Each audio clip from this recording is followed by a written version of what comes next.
Namaku Bima. Sudah hampir 5 tahun aku menjadi tukang ojek, baik pangkalan maupun aplikasi online, di kota kecil bernama Wonosari. Biasanya aku hanya narik sampai jam 9 malam, karena setelah itu jalanan semakin sepi dan penumpang makin jarang.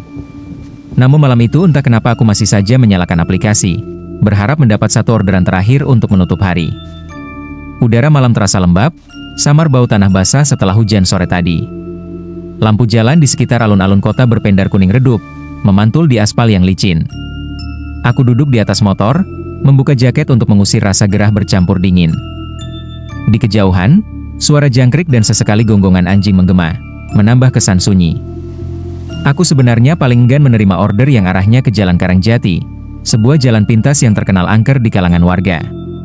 Konon, jalan itu sering terjadi kecelakaan misterius dan penampakan sosok perempuan berkerudung putih.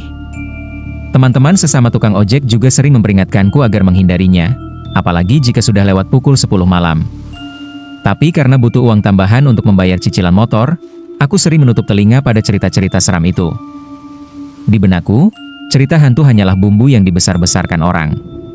Lagi pula, aku sudah sering lewat situ siang maupun malam dan tidak pernah melihat apa-apa, paling hanya bayangan pohon besar yang memang menutupi separuh jalan.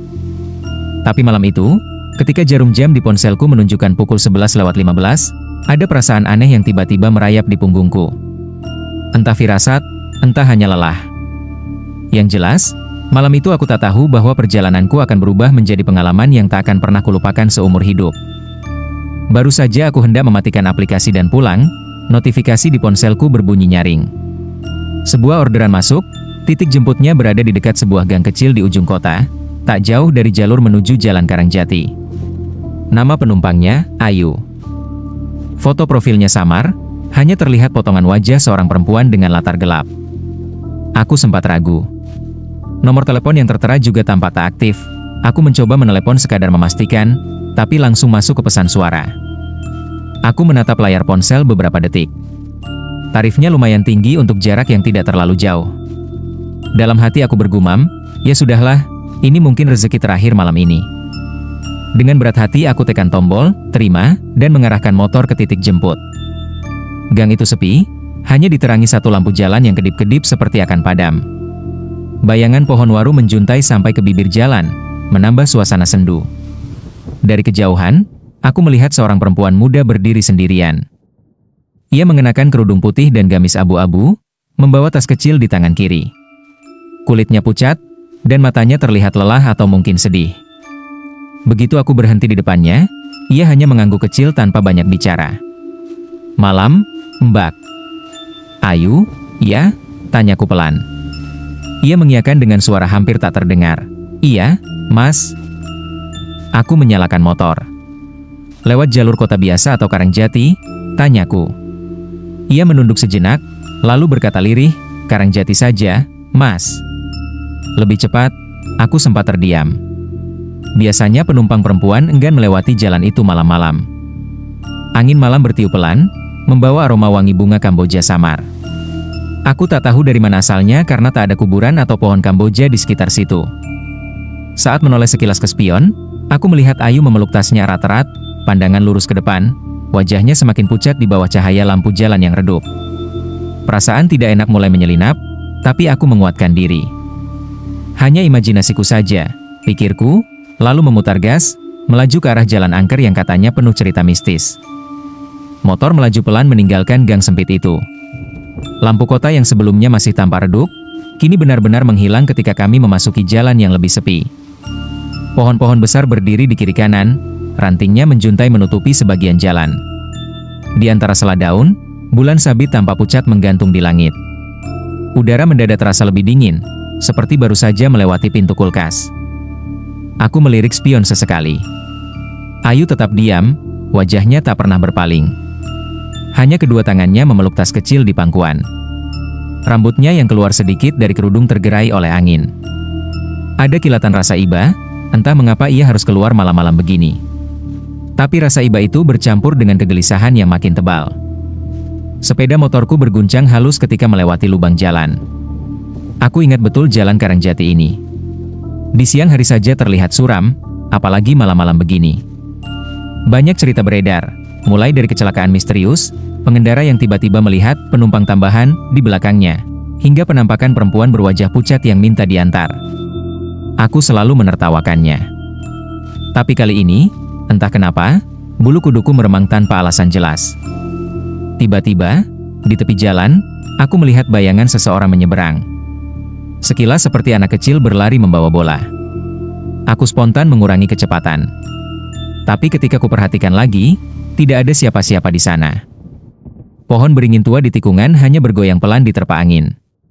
Masalah penglihatan aja, aku mencoba menenangkan diri. Ayu tiba-tiba berbicara, suaranya lirih nyaris tertelan angin, belok kanan nanti ya, Mas, padahal aku belum sampai ke persimpangan. Bagaimana dia tahu aku di mana sekarang? Aku menoleh sekilas, namun ia menatap lurus ke depan, ekspresi wajahnya sulit terbaca. Motor terus melaju. Aroma Kamboja yang tadi samar kini semakin tajam, bercampur bau tanah basah. Di kejauhan terdengar suara seperti gamelan yang dipukul pelan, lalu lenyap begitu saja. Hatiku makin tak tenang. Aku berusaha mengajaknya bicara untuk mengusir sepi. "Mbak pulang kerja ya?" tanyaku. Tak ada jawaban. Hanya diam. Aku menoleh sebentar lewat spion. Matanya terpejam atau menunduk, aku tak tahu. Kiri kanan jalan kini hanya hutan kecil dan semak-semak tinggi. Lampu motorku menjadi satu-satunya cahaya. Setiap tikungan terasa semakin panjang. Perasaan seperti diawasi muncul dari gelap di balik pohon. Aku menggenggam setang motor lebih kuat. Sebentar lagi keluar dari jalan ini, aku menghibur diri. Ketika kami melewati pohon besar yang terkenal dengan kisahnya, aku mendengar suara seperti tangisan anak kecil. Samar, di sela deru angin. Aku memperlambat motor, menoleh ke kanan kiri. Tidak ada siapa-siapa, hanya bayangan semak. Di spion, Ayu masih di sana, tapi entah kenapa aku merasa motorku lebih berat dari biasanya, seolah ada beban tambahan. Padahal jelas hanya kami berdua. Aku menggigit bibir, menahan rasa takut yang mulai menusuk. Tak lama kemudian Ayu berkata lagi, pelan saja, "Mas, di depan turunan." Suaranya kali ini lebih jelas tapi datar, tanpa intonasi. Aku menelan ludah. Memang di depan ada turunan tajam, tapi bagaimana ia tahu? Ia bahkan bukan orang sini, pikirku. Semakin dalam aku memasuki jalan Karangjati, semakin terasa bahwa waktu berjalan lambat. Aku merasa sudah menempuh puluhan menit, padahal jarak aslinya hanya 5 km. Lampu motor seperti redup meski aku sudah memutar tombol jauh. Aku menghela napas panjang, mencoba fokus. "Tenang, sebentar lagi sampai," kataku dalam hati. Tapi aku belum tahu, beberapa meter lagi, sesuatu yang tak pernah kualami sebelumnya akan terjadi. Turunan yang dimaksud Ayu ternyata cukup curam. Aku memperlambat laju motor sambil menurunkan gigi. Lampu motor bergetar-getar, seolah berusaha menembus pekatnya kabut tipis yang tiba-tiba muncul. Udara makin dingin, napasku sampai terlihat seperti asap. Aku menoleh sekilas ke spion. Ayu masih duduk di belakang, tubuhnya agak membungkuk ke depan, wajahnya tetap tak terlihat jelas. Aku mencoba mengajak bicara untuk mengusir rasa ngeri. "Mbak, tinggalnya di mana?" "Masih jauh?" tanyaku. Tidak ada jawaban. Ia hanya mengangguk pelan, gerakan yang terasa lambat dan aneh. Motor terus melaju. Kabut semakin tebal. Di kiri jalan berdiri pohon beringin besar yang terkenal dengan mitosnya. Aku menoleh sekilas, dan seketika darahku terasa berhenti mengalir. Di bawah pohon itu ada sesosok bayangan perempuan berkerudung putih sedang berdiri. Wajahnya pucat, matanya kosong, dan ia tersenyum ke arahku.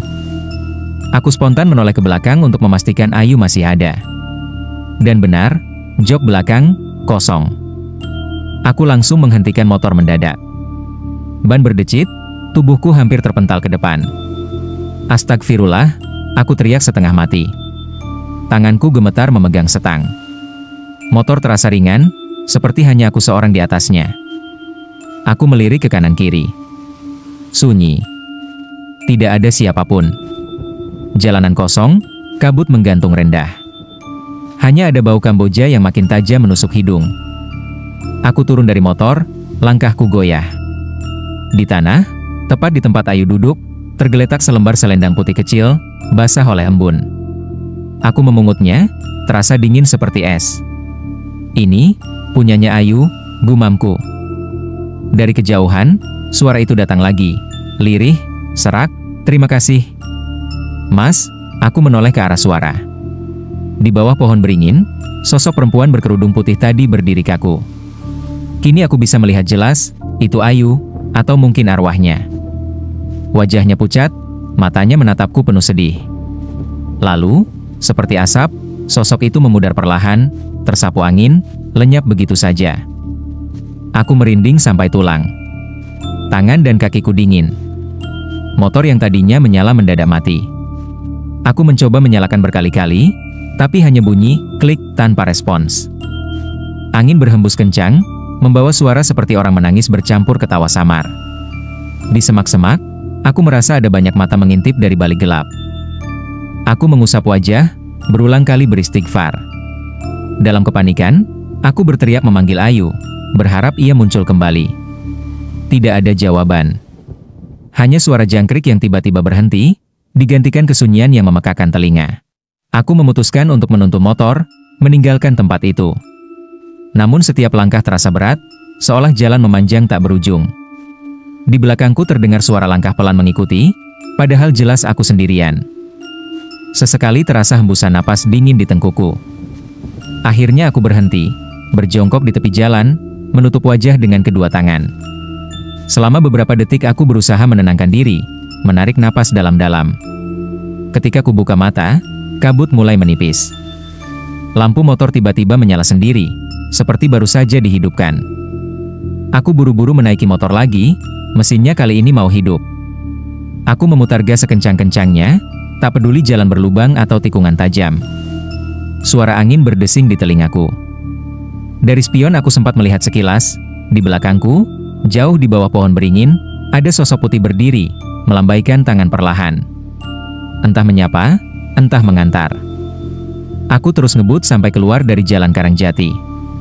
Begitu sampai di perkampungan, lampu-lampu rumah warga terasa seperti surga. Napasku terengah-engah, tanganku gemetar memegang setang. Selendang putih Ayu masih ada di pangkuanku, dingin dan basah. Aku berhenti di warung kopi pinggir jalan, menatap selendang itu lama. Perasaan campur aduk, takut, bingung, sekaligus iba. Seolah aku baru saja mengantar seorang penumpang terakhir kali, penumpang yang sebenarnya sudah tidak ada di dunia ini. Aku duduk di bangku panjang warung kopi yang sudah hampir tutup. Pemilik warung, seorang bapak tua, memandangku heran karena aku datang tengah malam dengan wajah pucat. Tanganku gemetar ketika menyeruput air putih yang diberikan gratis. "Mas, kenapa?" "Kelihatan kayak habis lihat setan saja," katanya bercanda, tapi suaranya membuat bulu kuduku semakin berdiri. Aku hanya menggeleng lemah, lalu tanpa sadar menunjukkan selendang putih yang kupegang. Barusan saya ngantar penumpang lewat Karangjati. Di tengah jalan, dia hilang. "Pak." Bapak itu terdiam. Wajahnya mendadak berubah serius. "Namanya siapa?" tanyanya pelan. "Ayu," jawabku spontan. Bapak itu menatapku lama, seperti menimbang-nimbang. "Mas, Ayu itu bukan orang sembarangan. 3 tahun lalu, ada gadis bernama Ayu yang kecelakaan di jalan Karangjati. Waktu itu dia naik ojek juga, mau pulang kerja. Katanya sih, arwahnya masih gentayangan minta diantar sampai rumahnya yang belum pernah ia capai." Aku terdiam, tenggorokanku tercekat. Selendang putih di tanganku terasa makin dingin. Semua potongan kejadian malam ini mendadak masuk akal. Aku bukan mengantar penumpang biasa, aku mengantar arwah yang masih penasaran. Dadaku sesak, antara takut dan iba. "Jadi saya tadi benar-benar?" tanyaku lirih. Bapak itu hanya mengangguk pelan, tatapannya penuh iba. "Kalau Mas diberi keselamatan sampai keluar jalan itu, bersyukurlah. Dia biasanya cuma numpang. Mungkin Mas sudah membantu dia." Aku menatap selendang itu lama-lama, lalu spontan berdoa dalam hati, mendoakan semoga arwah Ayu tenang. Entah kenapa air mataku ikut menetes. Ada rasa kasihan mendalam, seperti ikut merasakan ketidakadilan yang dialaminya. Sejak malam itu, aku tidak pernah lagi menarik ojek melewati jalan Karangjati, apalagi larut malam. Setiap kali melihat penumpang perempuan berkerudung putih di aplikasi, aku selalu memastikan lokasi dan waktunya. Trauma itu masih melekat. Namun di balik rasa takut, ada sesuatu yang berubah di diriku. Aku jadi lebih percaya bahwa dunia ini menyimpan rahasia yang tak selalu bisa dijelaskan logika. Bahwa setiap orang yang kita temui, bahkan penumpang yang tampaknya biasa, mungkin menyimpan kisah yang jauh lebih besar dari yang terlihat. Malam itu, ketika aku menyalakan motor untuk pulang, aku sempat menoleh sekali lagi ke arah Jalan Karangjati yang kini sudah jauh di belakang. Dalam hati aku berbisik lirih, semoga kau sudah sampai tujuanmu, Ayu. Sejak malam itu, aku tidak pernah lagi menarik ojek melewati Jalan Karangjati di atas pukul 9 malam. Setiap kali ada order yang arahnya ke sana, aku langsung menolaknya. Bukan hanya karena rasa takut, tapi juga karena bayangan wajah pucat Ayu selalu muncul di ingatanku. Bau Kamboja samar masih terasa di hidung setiap kali aku melewati daerah itu di siang hari. Aku jadi lebih sering berbincang dengan teman-teman sesama tukang ojek. Ternyata bukan aku saja yang pernah mengalami kejadian aneh. Ada yang mengaku motornya tiba-tiba terasa berat, ada pula yang mendengar suara penumpang padahal joknya kosong. Semua cerita itu kini terasa nyata bagiku. Aku bukan lagi orang yang menertawakan cerita mistis. Namun, rasa iba itu juga tidak hilang. Selendang putih yang ditinggalkan Ayu aku simpan di laci rumah. Setiap kali aku melihatnya, ada rasa haru sekaligus ketakutan yang bercampur menjadi satu. Aku sering mendoakan semoga arwahnya tenang dan tidak lagi berkeliaran di jalan itu. Dalam diam aku merasa pernah menjadi bagian kecil dari kisah yang menahannya di dunia. Beberapa minggu kemudian, aku kembali membuka aplikasi ojek online seperti biasa. Malam itu hujan rintik-rintik, dan aku hanya berencana menarik sampai pukul 8. Saat hendak mematikan aplikasi, sebuah notifikasi masuk. Nama penumpang di layar membuat darahku seketika dingin, Ayu. Lokasi jemputnya, di gang yang sama seperti malam itu. Aku memandangi layar ponsel beberapa detik. Tanganku gemetar. Nafasku terasa sesak. Di sudut layar, titik merah lokasi tujuan menunjukkan Karangjati. Aku tak tahu apakah itu hanya bug sistem atau sesuatu yang lebih. Dengan tangan gemetar aku menutup aplikasi dan mematikan ponsel. Di luar, hujan turun semakin deras. Samar-samar dari kejauhan, aku seperti mencium lagi bau Kamboja, seolah seseorang baru saja lewat meninggalkan jejaknya. Aku memeluk jaketku erat-erat, menarik napas panjang. Malam itu aku memutuskan pulang, tanpa menerima orderan lagi. Tapi di dalam hati, aku tahu, kisah ini belum tentu selesai. Jalan angker itu mungkin masih menyimpan cerita lain yang belum terungkap. Pesan yang dapat diambil dari kisah ini adalah bahwa kita harus selalu berhati-hati dan waspada saat bepergian, apalagi pada malam hari dan di tempat yang dikenal berbahaya atau angker. Karena keselamatan lebih penting daripada sekadar mengejar waktu atau uang. Demikianlah akhir dari cerita ini. Terima kasih sudah menonton sampai akhir. Jangan lupa like, komen, share, dan subscribe channelku agar tidak ketinggalan kisah-kisah berikutnya. Wassalamualaikum warahmatullahi wabarakatuh.